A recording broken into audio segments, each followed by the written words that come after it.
kings and queens.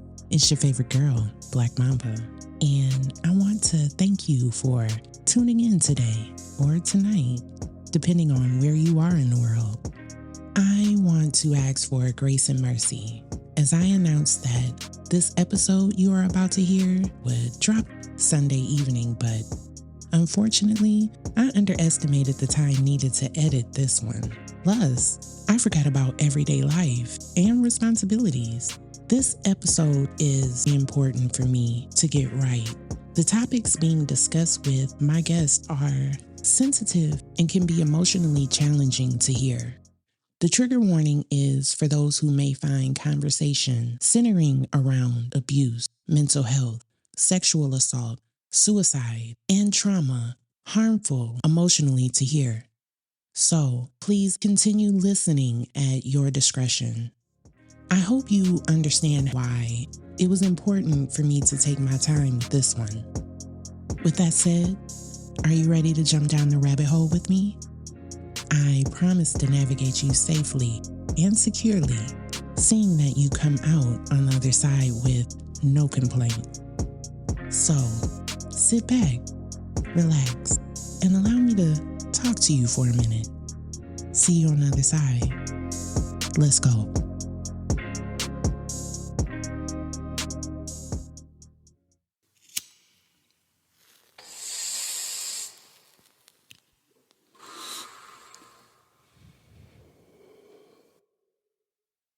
What's up, kings and queens? I'd like to thank you again for tuning into Momba Unfiltered podcast and welcome you to what will be an amazing episode. Today, I am chopping it up with another dope soul. My guest and I connected exactly 3 days ago on Easter night. She reached out to me in my DMs to express interest in being featured on the podcast, and well, you all know that Mama don't meet no strangers, so I called her up. It is important to vet my guests for their authenticity, energy, and reasons for wanting to be featured. At the same time, it is just as equally important that they have the opportunity to do the same of me, to confirm if I myself and my platform is in alignment with their own. Y'all, when I say this lady was talking my talk, our conversation lasted for over an hour. So higher vibrational, and I stay thirsty for those type of conversations that build, inspire, and are positive. I had to literally force myself to end our call so that we could save everything for this podcast. We touched on things my audience would love to hear. I ended that call wishing it was recorded. I knew that when we spoke again, it would be just like I never left the call, and I love that. I'm telling y'all, it was a great interaction filled with dope energy and confirmation. The fact that we connected so seamlessly was enough for me to get her on the books for an episode, and we set the date expeditiously. So without further ado, allow me to introduce to you Miss Ebony Johnson, certified speaker, mental health advocate, and published author, amongst a host of other things. Hello again, Ebony, and welcome to the Momba Unfiltered podcast. How you doing today, sis? I'm doing fine. I'm blessed. Yes. It's a beautiful day here today. So you heard my introduction, but I want you to introduce yourself. So go ahead, tell us who you are. So my name is Ebony Johnson. I'm a single mother of 3 kids. I'm the founder of Encouraging Minds, where I speak and teach about mental health, and I encourage minds to want to get to know more about protecting your mental well-being. Full-time college student, junior year, working on my bachelor's as a social work major. So I give back as a leader, APOC ministry, where I am serving for God, giving my time to serving for God, but also receiving a good word that motivates me and pushes me to continue to keep going. Yeah, that's important. Definitely foundational. It's faith-based. But when you're young, you're not really immersed in it like that in terms of being able to apply what you're hearing to your life. You don't understand spiritual warfare until your metal is being tested. It's so important to have some type of foundational grounding to come back to when you get older. Those seeds will eventually come to fruition.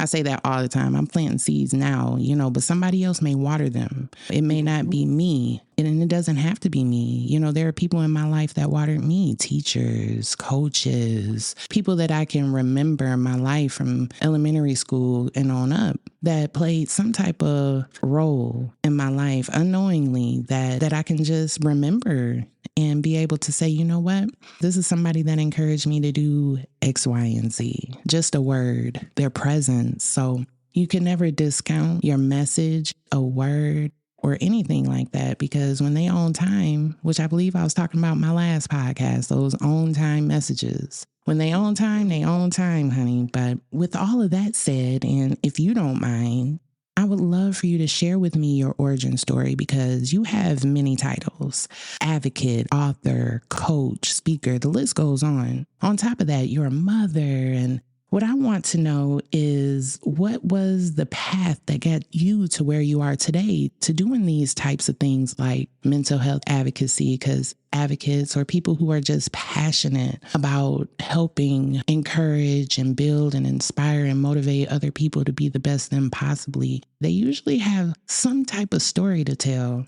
And if you're willing, I would love for you to share that origin story. How did you get to where you are here today?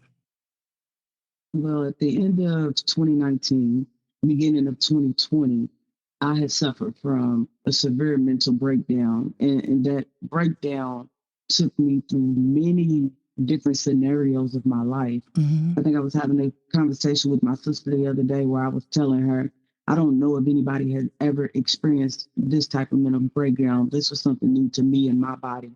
It was like videos of things that happened to me in my past just playing in my mind. There's images that I get. It's like a slideshow going on where it's reminding me of me being set in a tub full of icy cold water.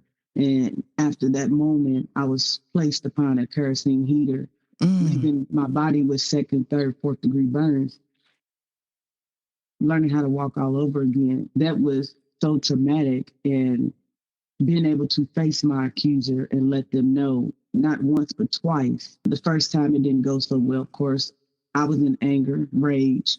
Second time, I was like, you know what, now that I'm healed, let me try this again. Right. So second time, it was more or less like, I just told my accuser once they explained to me, because I was using the bathroom on myself and they were tired of me using the bathroom myself. So that was the lesson that they thought they were teaching me not to do it again. God explained to him, the elusive lesson that you thought that you were teaching me, it traumatized me. It built many insecurities. It messed with my social life. It messed with how I carried myself as a female. Right. So being able to go into depth details about that. And from that moment, it was other moments that played over sexual assault. So as I began to have just the thought of suicide on my mind, I started thinking about all the crazy things that I had been through that really took me at a very, very, very low level. I didn't understand what I was going through. Around what age and ages were you? This happened to me at 4 different stages of my life. Wow. And the very first time it happened, I don't know exactly what age. I remember around the second time it happened, I couldn't be no more 5, 6 years old at the time, maybe this. And then the third time, I was a sophomore or junior in high school. Then the last time it happened to me on my job a few years ago. Being able to know that having the integrity to speak up cost me many things. It took away, many things that I had worked hard for. So every time I had to speak to these people about what had happened to me, I was reliving the trauma and I was not healing from the situation. And I had always been a workaholic. So I thought, hey, right after having a mental breakdown, I'm just going to go to work. Well, I didn't actually make it. I got to work. My supervisor was like, I cannot let you work like this. She spoke to me, told me exactly what she expected from me, what she wanted me to do. She gave me the story of her life and how her brother had committed suicide and she couldn't, allow someone else close to her. So she not only prayed for me, but prayed with me and prayed over me, offered me to get that help that I needed, which is going to therapy. Right. I was refusing it at first. I find that to be a big thing in our community, especially our melanated community. When it comes to mental health, therapy, psychotherapy, any type of therapy. I've always been told we don't need that. That's for white people. We don't have those kind of problems. Your mom ain't weak, or you got to be strong. This is in our DNA. So it kind of makes you feel like, okay, I'm not strong because I need therapy. And that seems so backwards, so backwards. But for me personally, it was some of those same things, the inner thoughts that I made myself believe at that moment. Oh, they're going to think I'm crazy for real. The thought of people finding you crazy and that unknown, the judgment. And I think it's for most of us where we are so afraid of the judgmental people who continue to speak those negative things of our life instead of encouraging us to get out here. Yes, go seek help, go do this. But I know it just changed me. I've encouraged more people to do it, because how do we know that getting help is going to help us if we fill our minds with the things that they've already brainwashed to think? And hey, don't do that. Oh, well, no, take your problems to God. He's going to fix everything. Girl, we know God is good all the time. All the time, God is good. But once again, it goes back to application.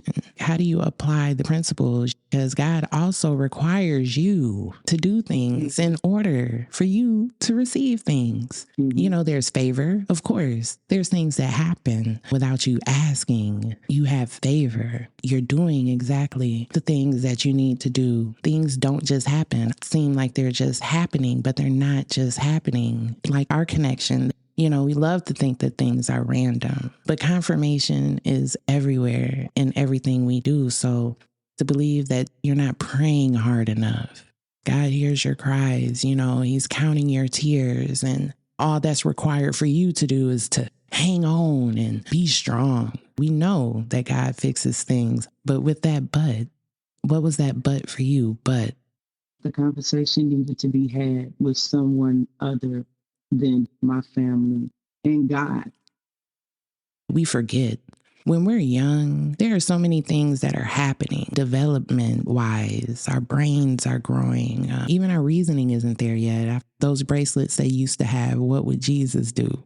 To remind you, what would Jesus do in this situation? To try to kind of help remind you to make better choices. But when you're young, you know, you don't think about choices the same way you do as an adult.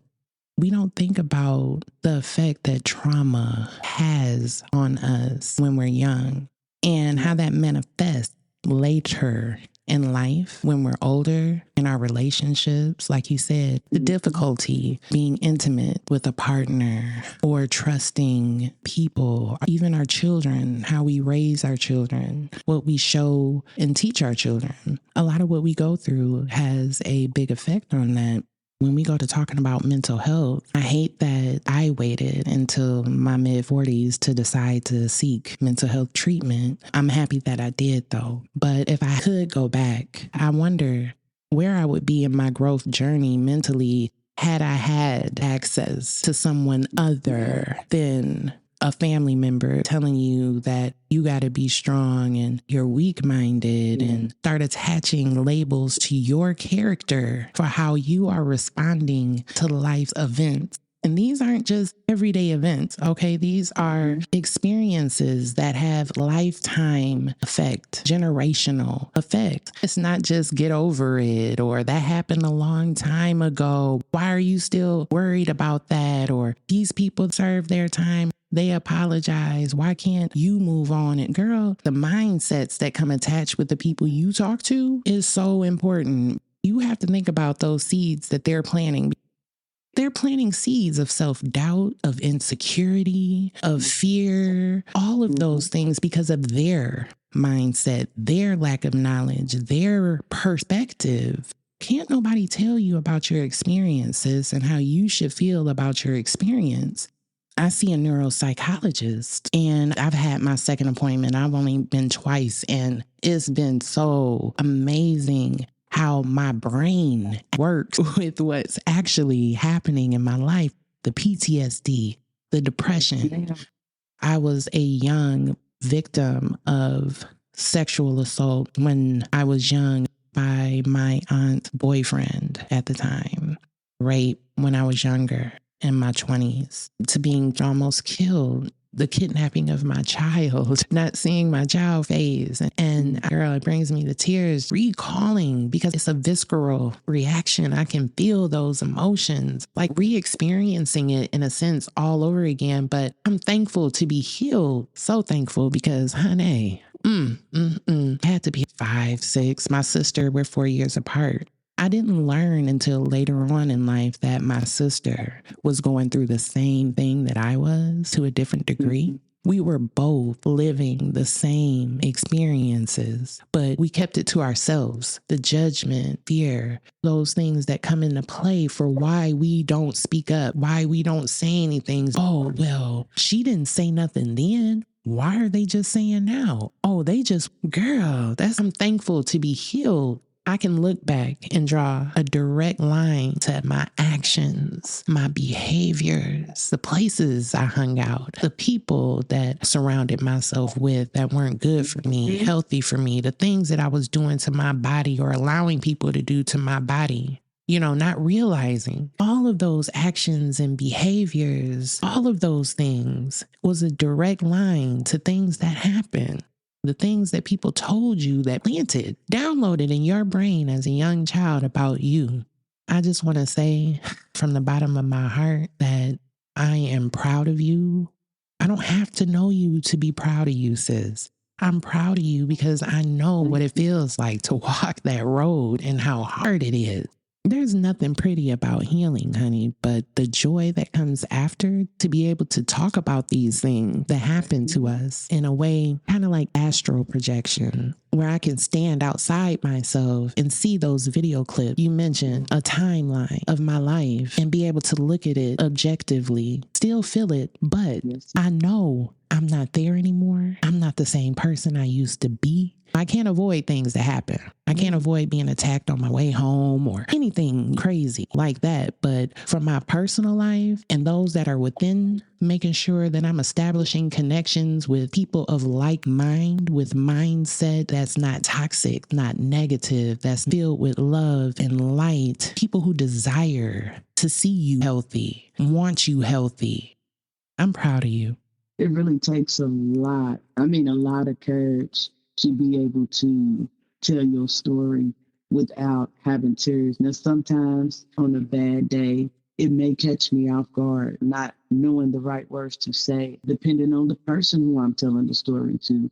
If it's a family member that is very protective of this person, or I know I could tell the story to my mom without a shadow of a doubt. Right. But it's like, the older you get, you realize what social barriers that these things really had on you. It was complicated for you to make friends, or why you became so friendly towards people. Right. Everybody's behavior would not be the same. So we really take on many different things from trauma. I didn't really go into depth details. And me personally, it was my mind. So everything was blank. So you got to think it was an impact on my mental health. It was a physical manifestation, basically use healing using expressions. That was one of the most important first steps to me in healing, was basically speaking up. Like, I realized that so many women out here, they fear speaking up. And it doesn't matter how long it took you to say something. This is a reoccurring issue. You don't know the courage. You don't know the strength. You don't know what this woman's weaknesses are. Maybe speaking was her weaknesses from some of these things. Because if you say something, then I'll tell everybody you lying. And they already don't believe you anyway. All the games. I mean, even if someone ever said, I'll do something to your mother. What amazes me about that is I was in a room and we were discussing these things just about the probability of exploitation, sexual assault, neglect amongst communities that are disabled, and how that probability rate goes up because you're dealing with nonverbal people. 1 in 4 women stood out to me have been sexually assaulted, but those 1 in 4 women is going to look at you and make you feel bad because they haven't faced their healing. And it's usually people who look like us who are making us feel bad for things that's happened to us. They're enabling or not saying anything, being aware. And like we do in families, just brush that stuff under the rug. We private. What happens in this house stays in this house. The list can go on of toxic mindsets that goes on in our families that we pass down to our children, telling us things like this. Women looked at me and told me I was lying. The women that looked at me and told me negative things. And I'm like, but you're a woman too. Now that I'm older, I'm like, how is you as a woman can look at another woman and then put her in these situations and make her feel bad? Honey, there are so many of us who are living silently with trauma. I know for a fact that I didn't share my trauma with my parents until I was like 17. The perpetrator who victimized me and my sister passed away. I ain't gonna say passed away. He got murdered. Let's just say that. He got shot in the head. Karma came for him in some way, shape, or form. But anyway, I just remember what I was feeling. And then to be older in my 20s and finding out that the same thing happened to my sister. Well, when it came out, this happened. The first thing they were like, oh, well, she's lying. And I was so blown away that, you know, me and my sister going through the same experiences unknowingly to each other. We couldn't even be a support system to each other. Wow. And we were going through the same thing at the same time. And why? Why is it that I couldn't go to my sister or my sister couldn't go to my mother? Because of that fear of judgment and opinions and being told, the rejection, having your perpetrator that did this to you find out. Now you're worried about how they're going to respond. Is it going to be worse for me? It's amazing to me that we are walking amongst each other. And there are so many people having similar experiences. I want to thank you for sharing. I can see how that origin story, how your testimony plays a big part in what you're doing today. And you never know how our life story can play a part in helping someone whose story is similar. So know that something happened, but that's not something that has to control you, your life, your story going forward. It was a chapter. You are truly a dope soul who has transformed their pain and experience and trauma into purpose. Bless you, sis. In this current chapter of your life, what are you currently doing? If you had a mission statement for your life right now, what would it be? What's the vision moving forward in this new chapter of your life? I wouldn't say I've worked on a mission statement for my life.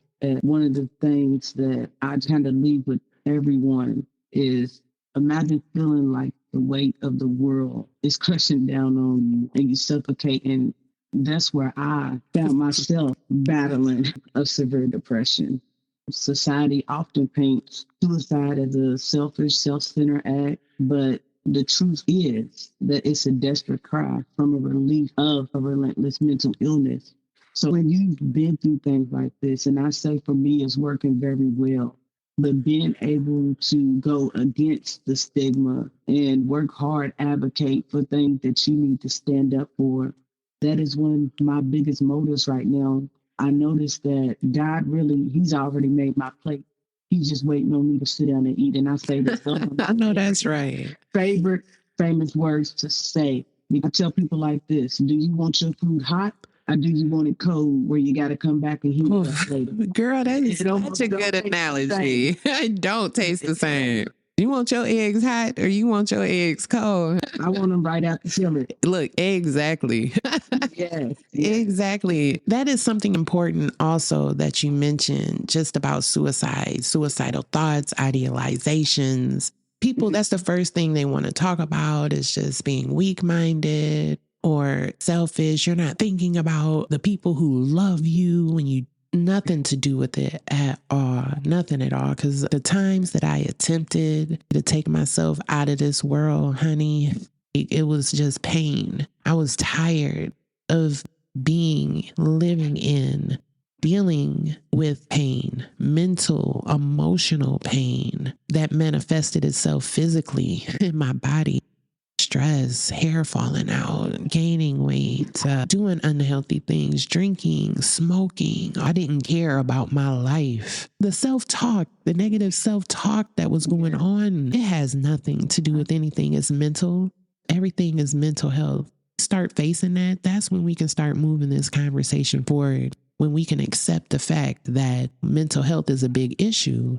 But when it comes to us in the melanated community, we've seen how mental health has been used as a smokescreen for a lot of our Caucasian peers. Every time something happened, you will see on the news, oh, he had a mental health breakdown. The reason, the rationale, they made mental health seem like it was an excuse for the behavior, a symptom that had a correlation between what they were doing, how they were behaving, why they killed. They sensationalize it on TV. You see on Oxygen shows where they deep dive into why people kill, and it really paints them in a different light. You don't see stories like that with Black people. I've never really seen, multiple consistent stories about mental health in Black people. When it comes to us, to the melanated community, we just angry, violent. Yeah. We got everything else but mental health issues, and we start to believe it too. What I was going to say, I paid attention to it for years, and me being able to want to make, create, and be the change in my family, in generational curses. I realized that they always say, oh no, this person, they need to be sentenced X, Y, and Z amount of time, where you got white American people where they commit the same crime, and it's almost like a person was mentally unstable. They've had this history of where they've been in different behavioral facilities or different things like that. An American whose parents just didn't believe in that, or whose parents didn't allow their kids to, or didn't even have access to those services. The barrier. Yeah. Right. That's a barrier. I don't care what nobody say. The only system created for melanated people was the criminal justice system.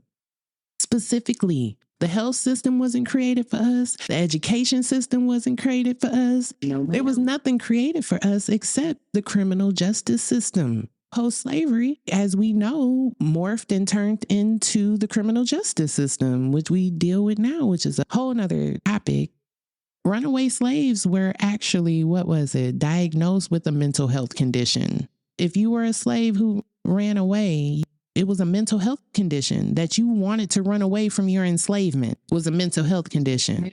So that lets you know right there, mental health, the awareness is so important. And it's a big barrier to why the melanated community, who needs the most help, experiences PTSD on a daily basis. People are living with PTSD and don't even realize it. They're constantly being traumatized over and over and over again in their communities, and especially our young people.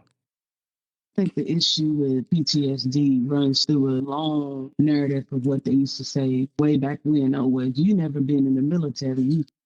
If you really know exactly what PTSD is, then you will know that could have PTSD because it's anxiety and flashback triggered by a traumatic event. Right. So anything traumatic could happen. I mean, let's say, for instance, hey, I got in a car crash turning onto this one road, but every time I go by this road, my body cleanses, or I start to shiver. You'll go 20 minutes out your way not to go that way. You pass that way, or you don't want to go through that intersection, or you try to avoid these things. Crash, postpartum depression. These things could play a major role in someone having PTSD. But I think one of the things that kind of helped me was correlated it to when the people who use and abuse drugs and alcohol, they can't be around that. So what I done for my trauma was I took myself back to some of these childhood places where these events had happened. And I was trying to find a sense of healing. So when it comes to me and my transition from helplessness to optimism,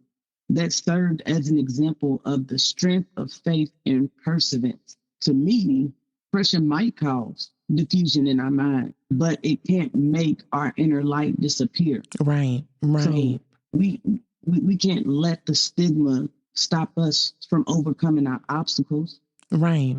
it can't make our inner light disappear. Right. We can't let the stigma stop us from overcoming our obstacles. And we have to remember that there's always a chance for divine healing, even in the most hopeless circumstances. God is a great remedy. And I could say, I don't just take my problems to God. I also use therapists, psychologists. Start journaling, start reading things that build you up. You have to take your mind off of those things. And the reason why I had to take my mind off of them, because the more I thought about it, the more I beat myself down. It wasn't until I learned about change talk and self motivation and starting to look up different motivational speakers, I started finding the confidence to believe more in myself. And then I started speaking a lot of these things to myself. So the change talk versus what I heard when I was growing up, you ain't gonna be nothing. You won't amount to anything. You're gonna be dumb just like your daddy. All those evil things that people said to me, that's why it wasn't but a year ago when I started telling myself, I said, you know what? All of these negative words that they have spoke to me, and I had to just be quiet. If I said something, I was being disrespectful because I was a child. Yeah. It was okay for me to replay all of those negative words that was being said. And I know that everybody always say, words don't hurt, words don't hurt. Words causes bruises, they cause scars, they cause pain, because when people believe those words that have been spoken to them, it causes insecurity. Speak life over yourself. Speak life over your mind. Speak life over your body.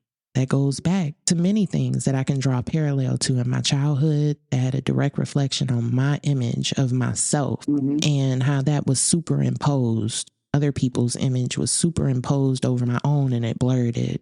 I couldn't see me at all. And the things that I were seeing were manufactured. They were lies that I were repeating, telling myself. And it played a part in how I thought other people looked at me. It played a part in how I allowed people to look at me, treat me, talk to me. It's so important to figure out, because that's what's going to elevate you to the next level. Figuring out exactly the barrier that's keeping you from doing. But at the end of the day, it's you. That's the barrier. You're the first barrier.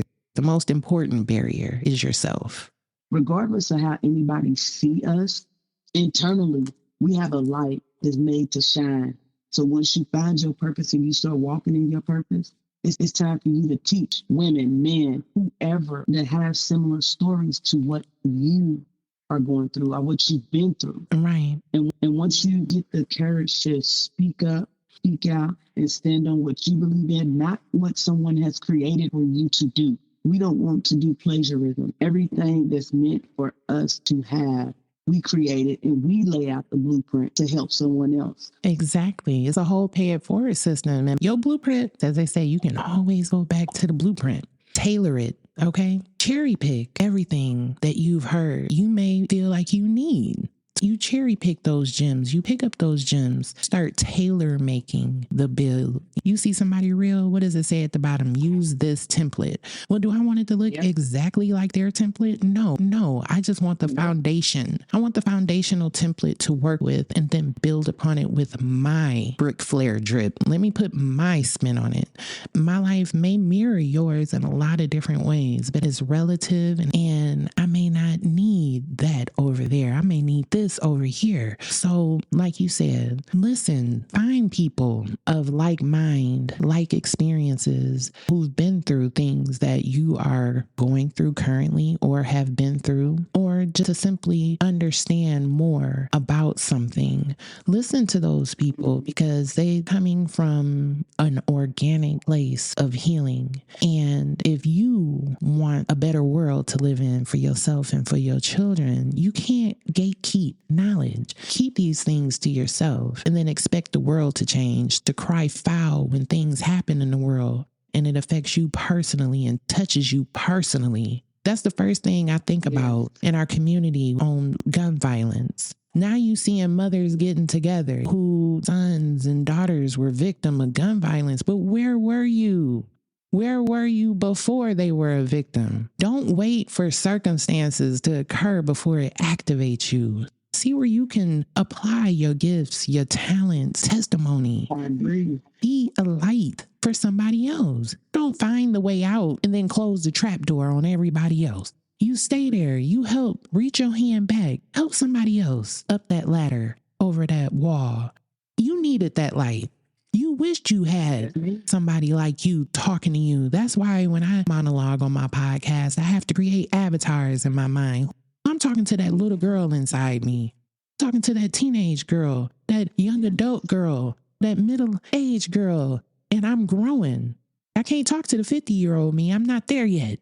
I can listen to my mother, listen to people who are older than me, who've made it there, who can tell you about this stage of life, what to expect. So definitely, you have to be cognizant of who you have in your ear, what you're listening to, what you're reading, what you're watching, and how all of those things can reinforce belief systems, behaviors, the way that you talk, walk, act. You don't realize we call things just entertainment. That entertainment is downloading a thought process, a mindset into our head. It is vitally important to connect with people.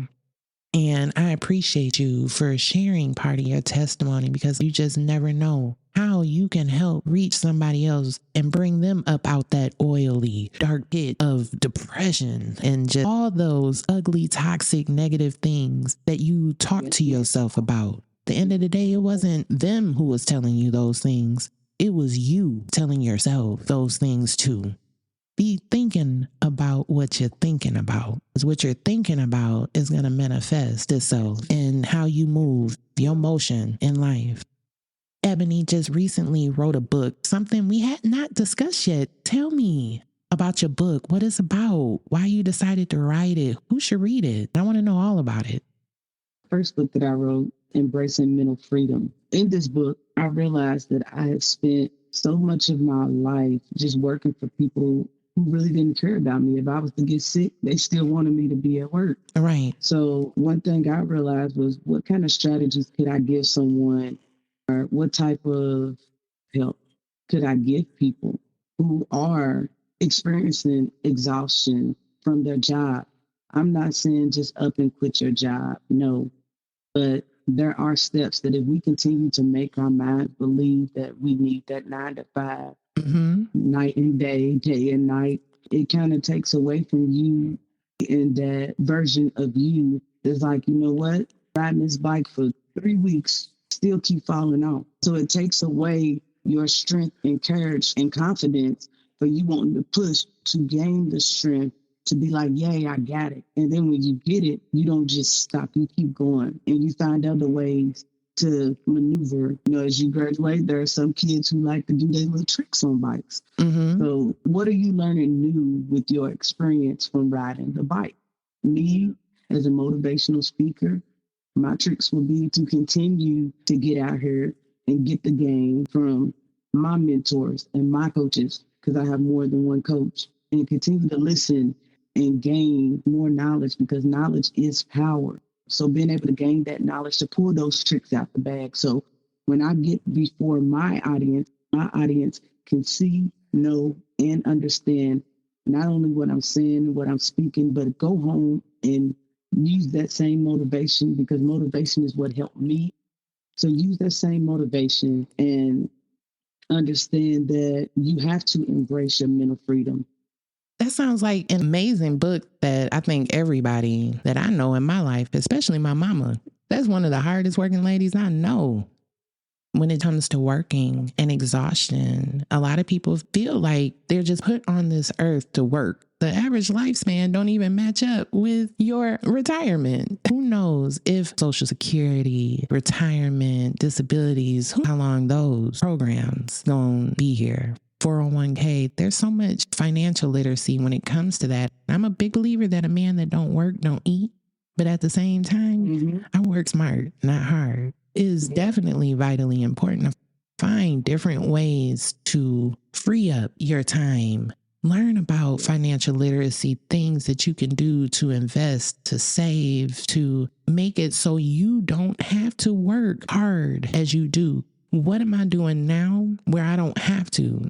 Don't Don't stay in that struggle mindset where you have to struggle. You're going to struggle eventually. Struggle comes and it builds. But to think like they have to go through the struggle in order to become successful, that's just toxic thinking. That's a mindset that we need to do away from. For me, I'm going to always embrace mental freedom over being exhausted. Yes. Because you got to think operating around the clock is very harmful to your general health. Place a great deal on your hands right now. You got to really look into it that when you want to embrace mental freedom, you're going to give it all. And if you see something and everybody is doing it, that means it's too easy to be had. Mm-hmm. But when it's blood, sweat, and tears, like this is my junior year of college. I have just a few classes left before I walk across, their stage. And every bit of me has been like, oh man, I'm tired of writing these papers. I'm tired of these projects. I'm tired of all of this reading. You got to think like this. If it was so easy for everybody to get out here and get a bachelor's degree, everybody would be doing it. I have to continue to be different. Face adversity head on and get everything that I want. Taking these social work classes is not just only for me to be a social worker. These social work classes are also for me to be able to help other people in the community, which goes a long way with my role in leadership. Right. And understand that, yes, there's going to be times where you have to work hard for a period of time, but like school, this is a short-term sacrifice for a long-term gain. That's the point. It should be for a short time, not a long time. If you have to struggle, let it be for a short time, not a long time. I'm not saying don't work hard now. We're not saying take the easy road, because the easy road don't get you the same results, okay? There's no quality in those easy results. There's no lasting in those easy results. Do the difficult work now so that you can live easily, so you don't have to struggle, so that you don't have to work as hard, so that you can take off when you want to. When your vacation time is time for it to roll over and you got all your vacation days because you ain't got the money to go nowhere. People won't take their vacation because they can't afford to be off work. Find out the need. Where is this need in your life? Because when you work yourself to the point of exhaustion, not only does that manifest itself physically in your body, it manifests itself in its relationships, how you treat people, how you talk to people. The less time you have to put in that quality connection with your friends, with your family, because you're too tired to do anything else. Too tired to cook for your family, to get up and wash your butt, to go walking or do things that are self-care to help your health. You don't have time for anything but work. Why? Because you have to work. These bills don't get paid by themselves. Money don't grow on trees. I have to work hard to do X, Y, and Z.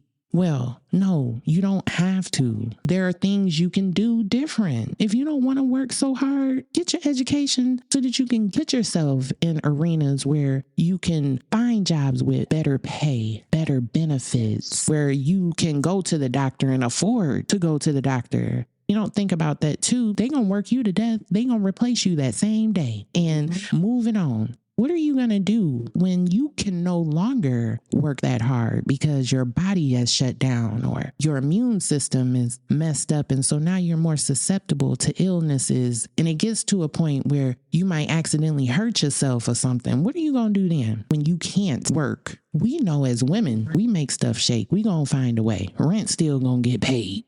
Some kind of way. We gonna feed the family, whether it's a big meal or a small meal. Po folks meal is the best meal, my mama used to say. Honey, stop rationalizing why certain things are okay and some things aren't. Because if you're tired of working so hard, then you need to be creating ways where you don't. The real question is why? Why? Because it's too hard? Because it takes sacrifice? Because you ain't got time? I mean, the things you tell yourself why you can't do, but it's amazing the things you do when you ain't got no choice. When you ain't got no choice, it's amazing what you can do then. It's amazing what you can do, yes. I agree.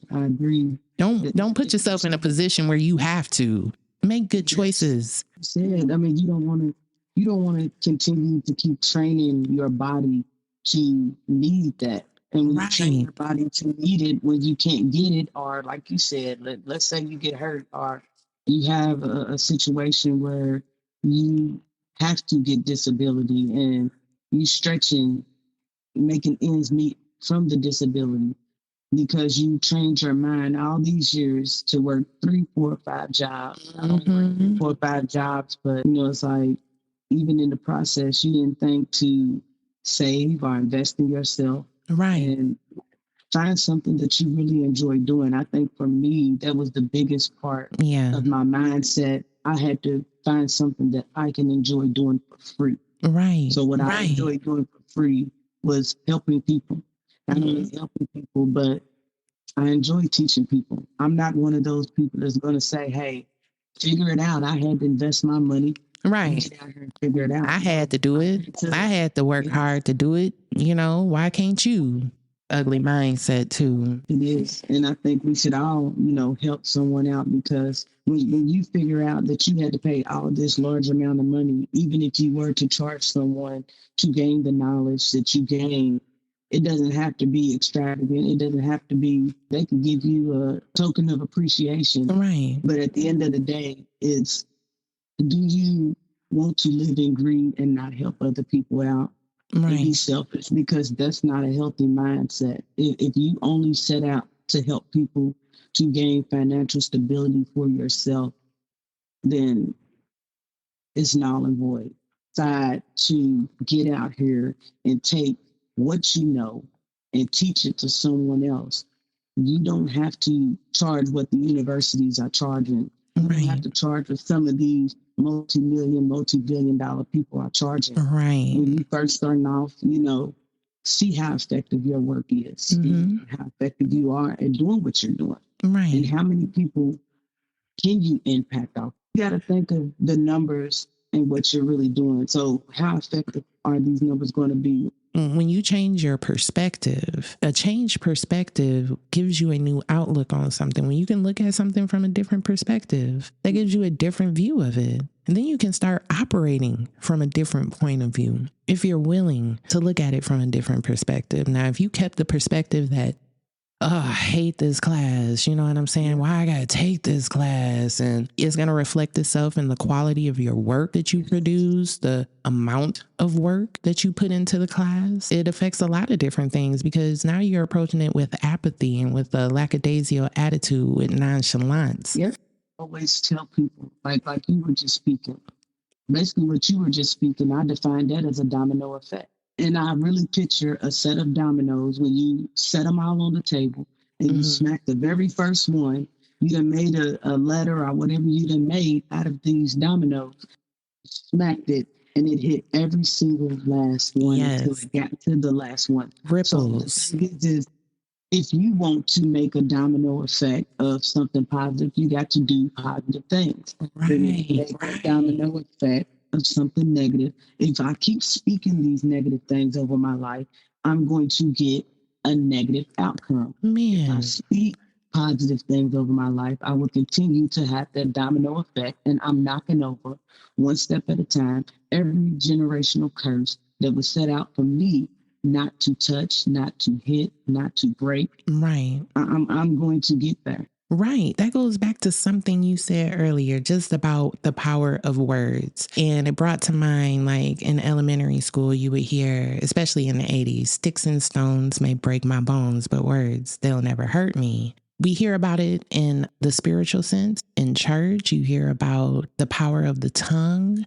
Those outside the church, they call it manifestation. It don't matter because at the same time, it's the same thing. For example, discernment is instinct. The church, they call it discernment.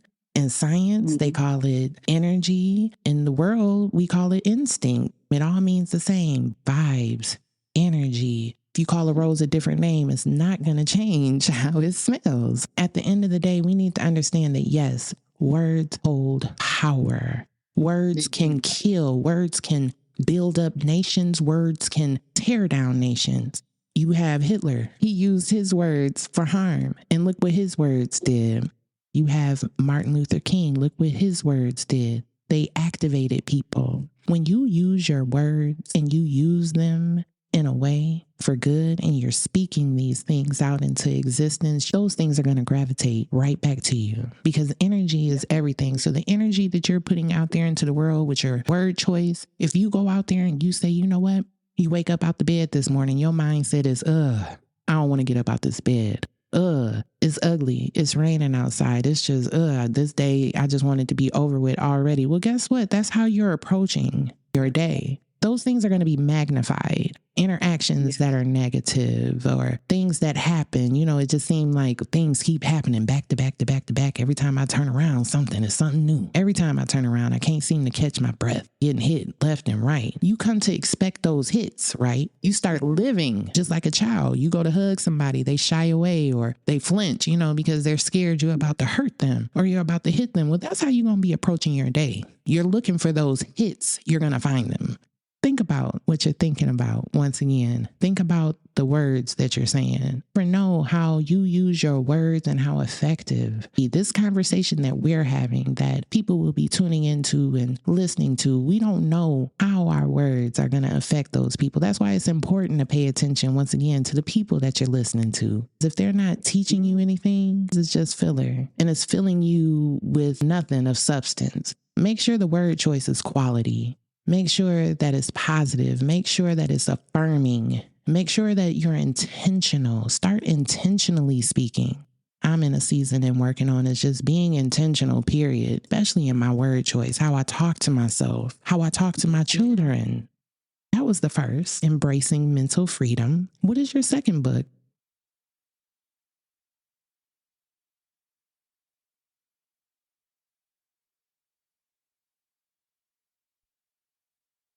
This second book, I am still in the process of getting done.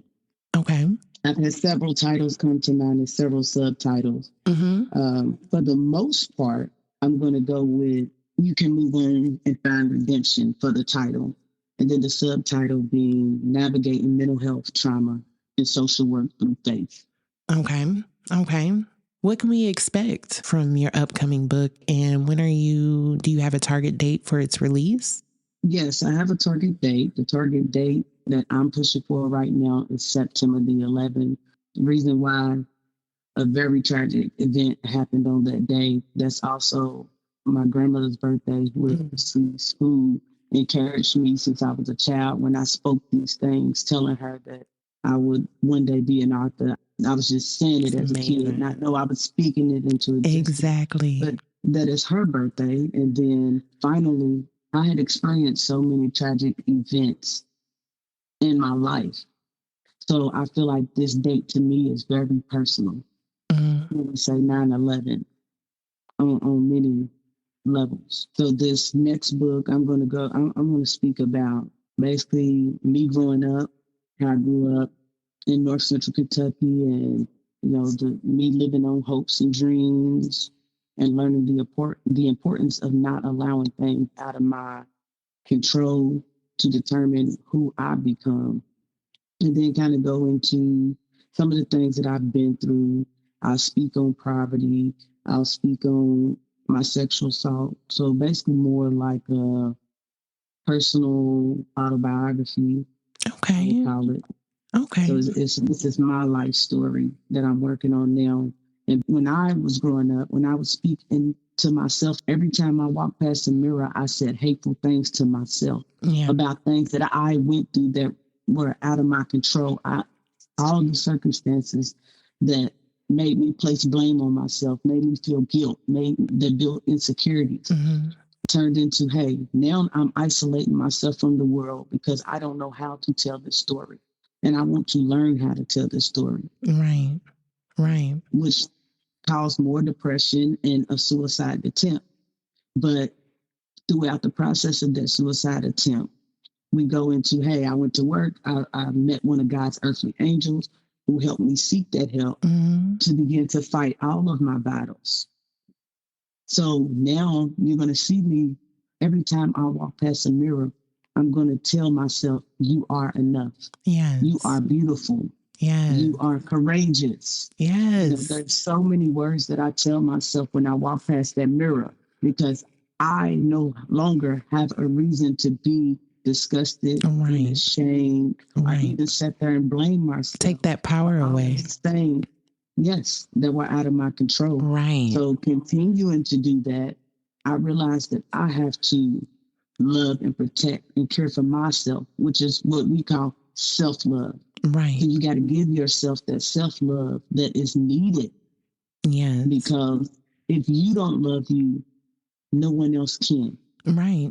And nobody else will know how to. They don't know how to love you. I mean, that love comes from within. You know, we all know how we feel we need to be loved. When we want to experience that from the world, from other people, our friends, our family, our partners, romantic relationships, we know how we function, what we need to function in those relationships. Well, those people won't know if you don't know. Yes, Take that mirror. I love that. It's something I discussed in my first introduction. Let me reintroduce myself in that episode. I talk about that shadow work, that mirror work, where I couldn't even look in the mirror. I never looked in mirrors. I didn't look in the mirror to brush my teeth. I would avert my eyes every time I caught my gaze in the mirror. That's how much I hated myself. The self-hate, the really deep-seated toxic relationship that I had with myself. The things that I told myself were horrible. I hated my image. I couldn't even look at myself. Now, through much shadow work, mirror work, as you talk about, and reevaluating, I can look at myself head to toe, fully naked, being able to look at yourself in the eyes and being open and honest about exactly who you are, whatever that is, your flaws, the things that make you beautiful and the things that make you great. Speak life over yourself. Speak life over your mind. Speak life over your body. You got to give yourself that self-love. I'm trying to get the actual physical copies to get out. Okay. I'm still working on the process and learning the ins and outs. Hey, look, like you said, we look for people, other people who are self-published. Connect with other like minds. That's how you build. You build with people. That's the point of connection, making those connections. How, though? How do we make those connections is important, especially in the virtual realm. Post-COVID, how isolated we become and just how we interact more and more online. Eventually, that's what it's all going to look like. We have to know how to weed through the garbage. You have to look and you have to dig deep, but it doesn't have to be difficult. Take, for example, me and you. We literally just spoke. I hope you found our conversation today to be just as comfortable as it was Easter night. When you operate from a place of authenticity, being organic in your purpose, finding other people who can help you with that purpose, honey, it's like add water and stir. It shouldn't be difficult at all. But we know we can't do that with everybody. Everybody ain't me and everybody ain't you. So it pays to pay attention to the people that you're following. It pays to pay attention to the people that you're connecting with every day. Because what's the point of building these connections if you can't actually, work with these people, collaborate with these people, network with these people, build with these people? What does that look like? And it starts with like minds, mindset. Make sure that you are surrounding yourself with people who are doing things that you are doing, with people who are moving and operating in ways that you would like to. These are the people that you should be looking to and following and listening to. But you have to weed through all the garbage. It's oversaturated with garbage that it makes finding people like you and me hard, but it's not if you're listening, if you're looking, and if you're watching. Approaching your social media experience with the purpose of connection. These people are going to elevate you in some way, shape, or form. Our connection today, if it don't do anything, it's elevated me. It's elevated me mentally. It's elevated me spiritually. And it's elevated me emotionally. We have went through a roller coaster of emotion. And at the end of it, I'm feeling good. I'm feeling great. I'm feeling inspired. There's things you're talking about writing a book. Hey, that's something I've been talking about forever. I am so thankful for you and would love to have you as a guest again, especially when your new book come out, because I definitely want to read it. And I'd love to have you come on and talk about it or just come talk about whatever, anytime. If you got something that you feel that you want to say and you want to share, hopefully by the end of this, you know that it's a safe space. Because there's so many bag ladies out here, so many bag gentlemen out here that's carrying a lot of weight that they need to unpack. And And I want to be able to be a place for people to be able to do that. Let's get here. Let's unpack these issues. Let's talk about them in a real way, a way that actually helps. That's just not out here sensationalizing affirmations and toxic positivity mindset. Everybody want to talk about. They don't tell you how, though. They don't tell you what it looks like. They don't tell you the hard part. All you see is the end result, but you don't see the process. I want to show the process. And I appreciate you for being here and doing that and showing me your process. And yeah, I definitely got to have you back. Share your insight and light with the world, because I know I don't have to know that you are a dope soul out here, honey. Yes, ma'am. So is that a yes? Will you come back? Yes, ma'am. Yes, ma'am. Ebony, I really appreciate you for chopping it up with me today. Do me a favor. Tell me and everyone where they can find you on social media, where they can purchase your book, how you can be reached, whether it's for speaking engagements, coaching. Let us know. Facebook, I do have 2 pages. The first page, which is the main page that I actually use, is Johnson Ebony. On that picture, I have the positive wording on the picture where it says, "Don't let fear be the reason you give up." Okay. And then the other Facebook page would be the Encouraging Minds page. Okay. So that has a picture of my actual logo. Mm-hmm. You'll see a brain with a crown over top of it and angel wings outside of the brain. And it had the words Encouraging Minds in yellow and purple.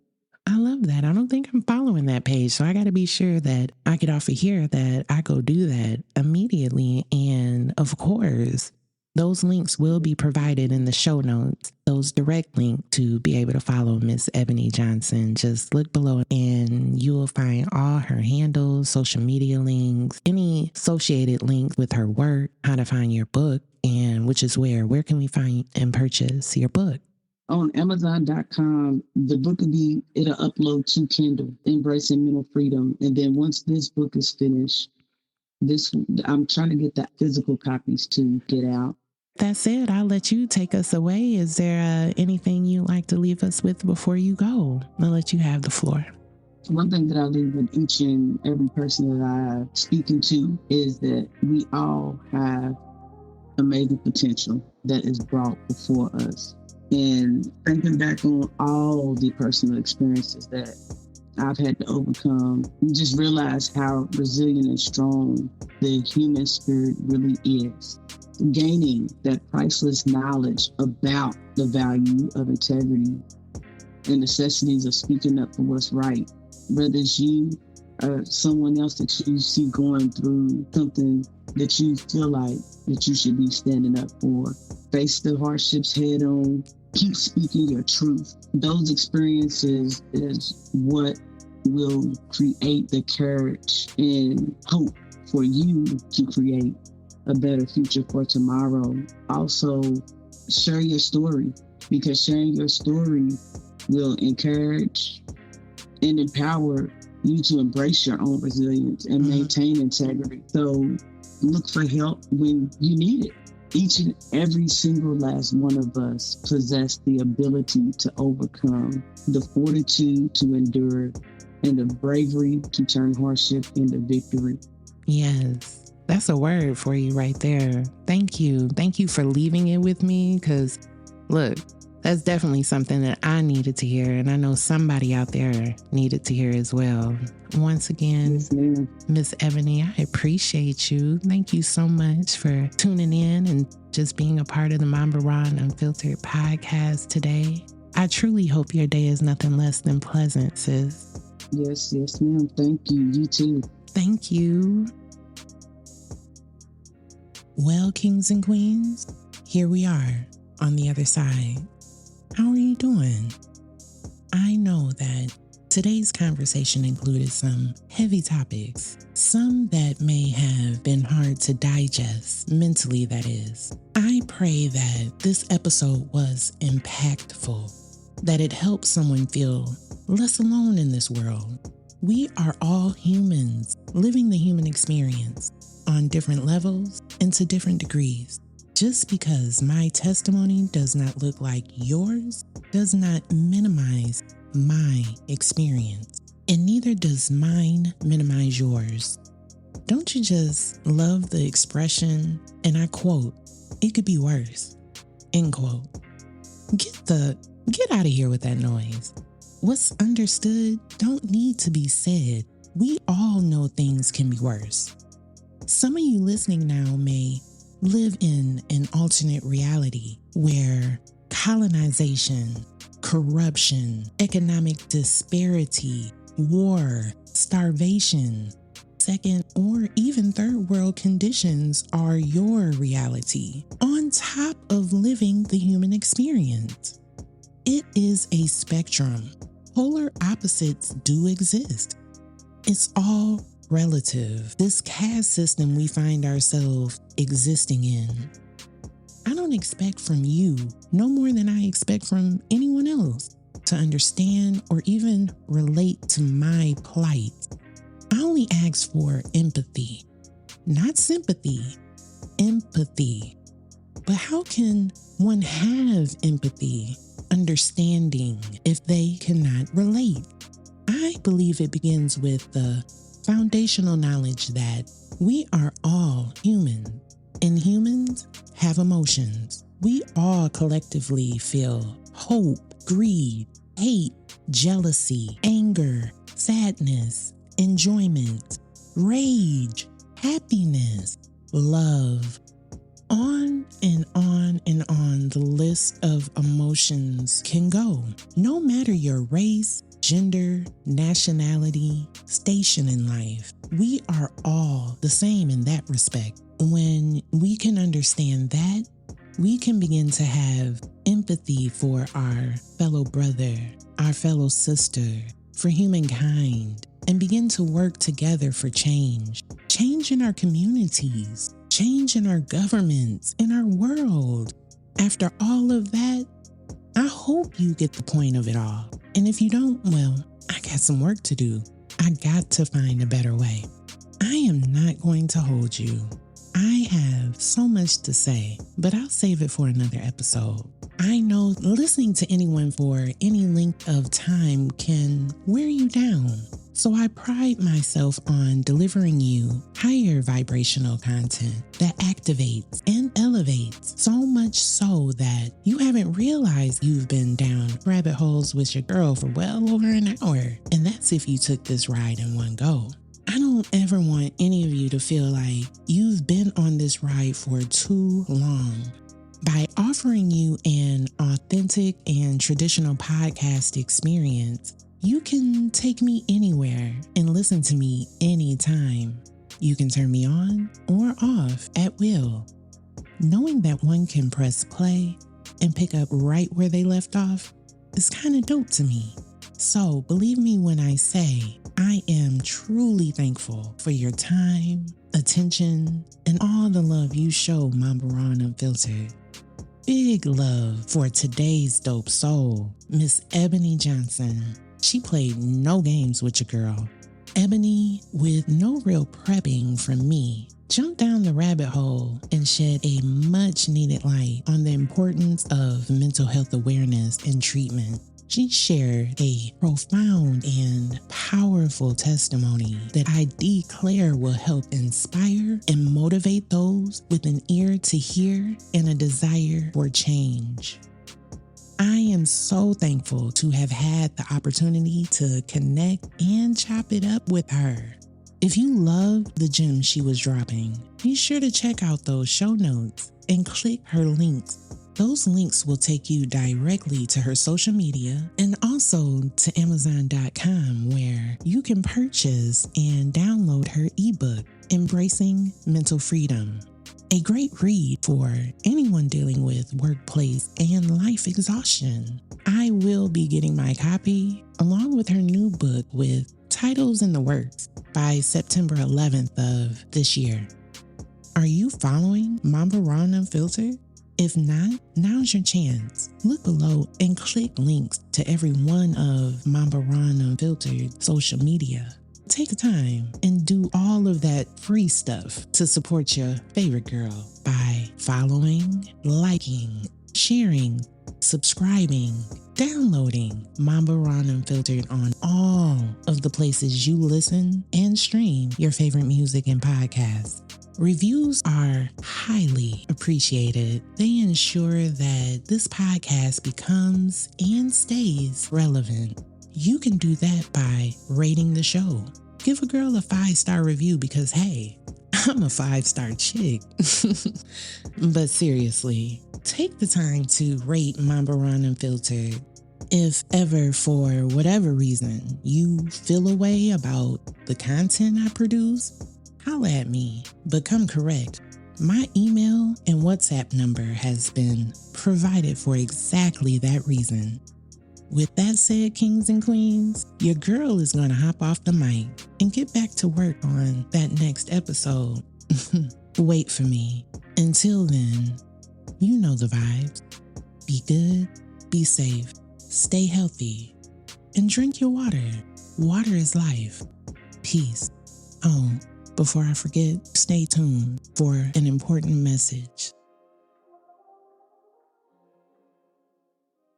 It is important to remember that mental health conditions, abuse, suicide, and trauma are serious issues that require professional help and support.